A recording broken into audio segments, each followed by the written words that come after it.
మిత్రులారా, సిఆర్సిలో ఒక సెషన్ ఉంది. అది నూతన పాఠ్యపుస్తకాలు, వాటి యొక్క ఏర్పాటు, రీవ్యాంప్ అనేది ఎలా జరిగింది, కరికులంని ఎలా తీసుకున్నారు, అసలు పాఠ్యపుస్తకం ఎలా ఉంది అనే అంశాల గురించి ఒక సెషన్ ఉంది. సో ఈ వీడియోలో నేను 6th, 7th, 8th class text బుక్స్లో ఎలాంటి మార్పులు వచ్చాయి, పాత పుస్తకానికి ఈ పుస్తకానికి ఉన్నటువంటి తేడాలేంటి అనే అంశాలని వివరిస్తాను.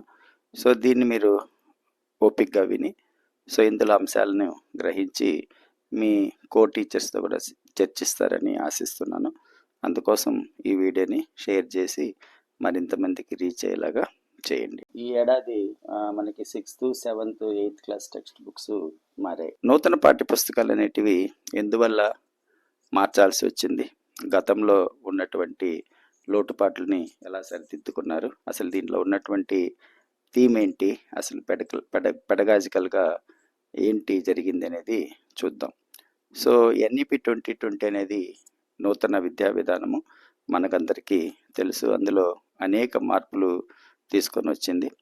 ముఖ్యంగా బట్టి విధానం నుంచి కాంపిటెన్సీ బేస్డ్గా, స్కిల్ బేస్డ్గా, క్యూరియాసిటీ బేస్డ్గా, క్రియేటివిటీ బేస్డ్గా విద్యా విధానాన్ని మార్చాల్సినటువంటి అవసరం వచ్చింది. ఉదాహరణకి ఓల్డ్ స్టాండర్డ్లో కోర్ అప్రోచ్ ఉంటే ఇక్కడ అది రోడ్ మెమరైజేషన్ అనేది కోర్ అప్రోచ్ అయితే అనుకుంటే, ఇక్కడ ఎక్స్పీరియన్షియల్ డిస్కవరీ అనే దాన్ని ముఖ్యంగా తీసుకున్నారు. అదేవిధంగా ఒక నిర్వచనంతో పాఠం స్టార్ట్ అయితే ఇక్కడ ఒక రియల్ లైఫ్ స్టోరీని తీసుకోవడం జరిగింది. ప్యాసివ్ రీడింగ్ ఉంటే ఇక్కడ కంటెంట్ని పరిచయం చేయడానికి ఫజిల్స్, పోయమ్స్, హ్యాండ్స్ ఆన్ యాక్టివిటీస్ని పరిచయం చేయడం జరిగింది. ముఖ్యంగా మ్యాథ్స్ టెక్స్ట్ బుక్స్ చాలా వరకు స్టోరీస్ రూపంలో ఉంది. ఇంతకుముందు ఉన్నటువంటి అనేక సమీకరణాలు సంఖ్యలతో, అంకెలతో కాకుండా స్టోరీ రూపంలో చెప్పబడి ఉండనేది నూతనంగా వచ్చినటువంటి మార్పుగా మనం చెప్పవచ్చు. పరీక్షలకి కోసం మాత్రం ఉపయోగపడేట్టుగా పాఠ్యపుస్తకం అనేది ఉంది. సో అందుకోసము ఆ ప్రశ్నలు అనేవి ఉండేటివి. కానీ ఇప్పుడు మీనింగ్ఫుల్ ఎక్సర్సైజ్ ఉన్నాయి, వాటి యొక్క రిఫ్లెక్షన్స్ని కూడా మనం ఇక్కడ చూడొచ్చు. సో వీటన్నింటికి ప్రధానమైనటువంటి కారణం ఏంటంటే ఎన్ఈపి 2020 మరియు NCF secondary education and primary education విడిగా వచ్చాయి. సో 2023లో వచ్చినటువంటి కరికులం గోల్స్ అనేటివి కూడా ఇక్కడ కొత్తగా ప్రాధాన్యత సంతరించుకున్నటువంటి.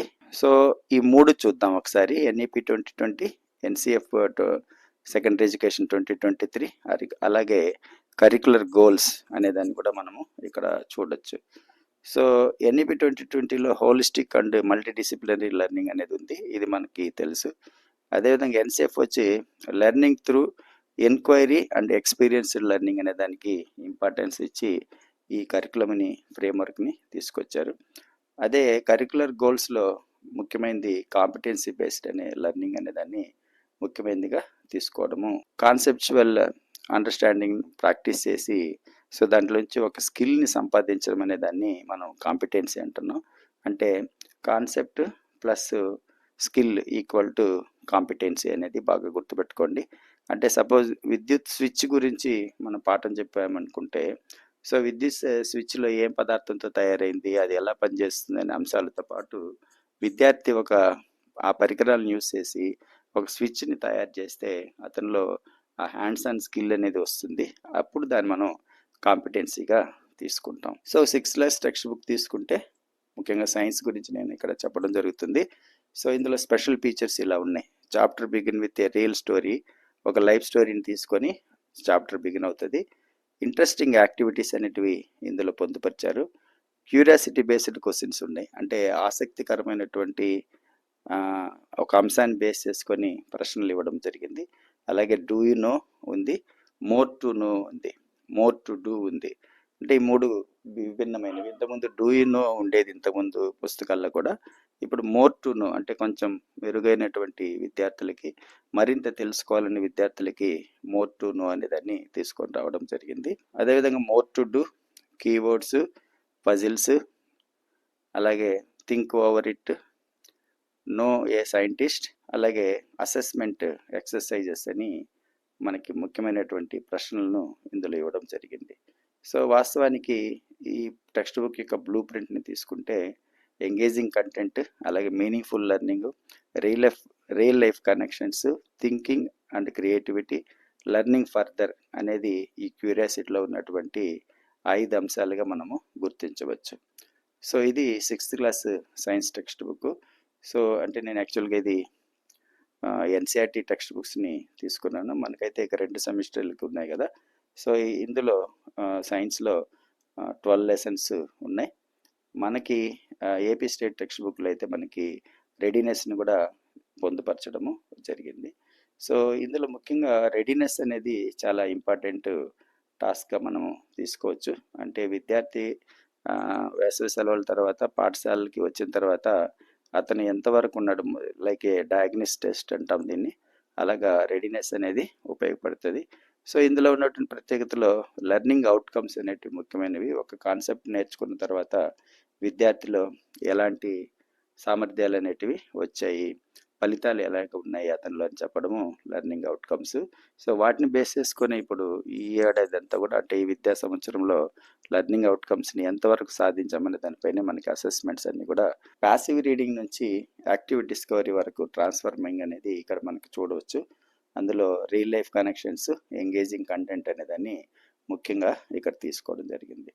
అలాగే filtering information to meaningful learning అని అన్నారు. స్ట్రాంగ్ కాన్సెప్ట్స్ని సమ్మరైజ్ చేయడము, కీవర్డ్స్లోకి మార్చడము, తర్వాత క్యూరియాసిటీ బేస్డ్ క్వశ్చన్స్ తీసుకోవడం, అబ్స్ట్రాక్ట్ కాన్సెప్ట్ అంటే ఇది రివర్స్లోకి తీసుకుంటే అబ్స్ట్రాక్ట్ కాంటాక్ట్ తీసుకుంటున్నాం. సో అందులో నుంచి క్యూరియాసిటీ బేస్డ్ క్వశ్చన్స్ వస్తాయి, కీవర్డ్స్ వస్తాయి, సమ్మరీస్ వస్తాయి, దాంట్లో నుంచి స్ట్రాంగ్ కాన్సెప్ట్స్ అనేటివి బిల్డ్ అవుతాయి అన్నమాట. సో స్టేజ్ 1లో ఒక స్పార్క్ అయితే స్టేజ్ 2 వచ్చి ఒక యాంకర్ రోల్ని ప్లే చేస్తుంది. ఇంకా థర్డ్లో సమ్మరీస్లో అది లాక్ చేసి సో స్టూడెంట్కి ఆ కీ పాయింట్స్ అన్నిటి కూడా లాక్ అయ్యి అతని మైండ్లో ఫిక్స్ అవుతాయని.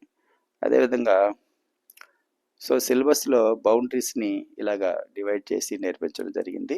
డూ యూ నో, అలాగే more to know a scientist, ఒక Indian scientist, especially Indianised text books అయ్యాయి కాబట్టి చాలా వరకు ఇండియన్ సైంటిస్ట్ గురించి ఇక్కడ వీళ్ళు వివరించడం జరిగింది. సో ఇలాగ వీళ్ళు మన టెక్స్ట్ బుక్లో ఉన్నటువంటి సైంటిస్టుల్లో మన భారతీయులు ముఖ్యమైన వాళ్ళు కూడా జానకమ్మాల్ గారు తర్వాత గోపాల్ గారు ఇలాగా ఇవ్వడం జరిగింది.